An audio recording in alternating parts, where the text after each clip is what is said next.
August 17వ తేదీ వచ్చే నెల ఆశా వర్కర్స్ విజయనగరం జిల్లా 4వ జిల్లా మహాసభల్ని జయప్రదం చేయాలని బొబ్బిలి ప్రజానీకాన్ని కోరుతున్నాం.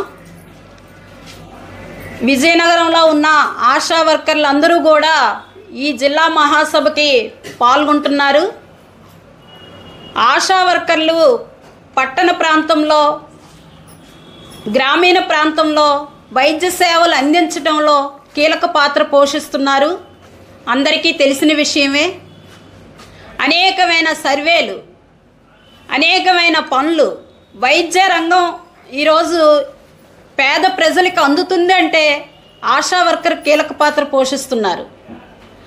అనేకమైన టీబీ సర్వే, టెస్ట్లు, ఫోన్లో యాప్లు, రికార్డ్స్, పని భారం పెరిగింది.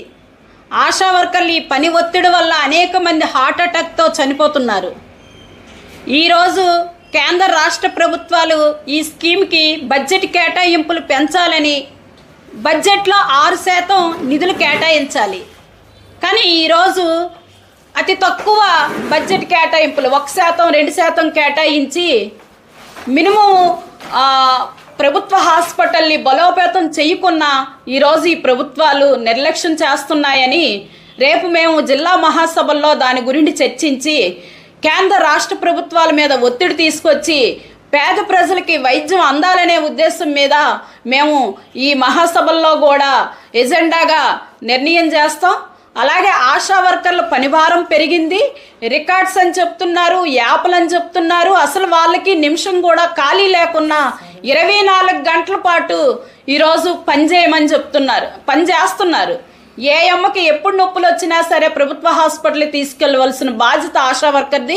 ఇంత పని చేస్తుంటే ఈరోజు ధరలు పెరిగాయి, వాళ్ళకి కనీస వేతనాలు లేవు, పని భారం ఎక్కువైంది.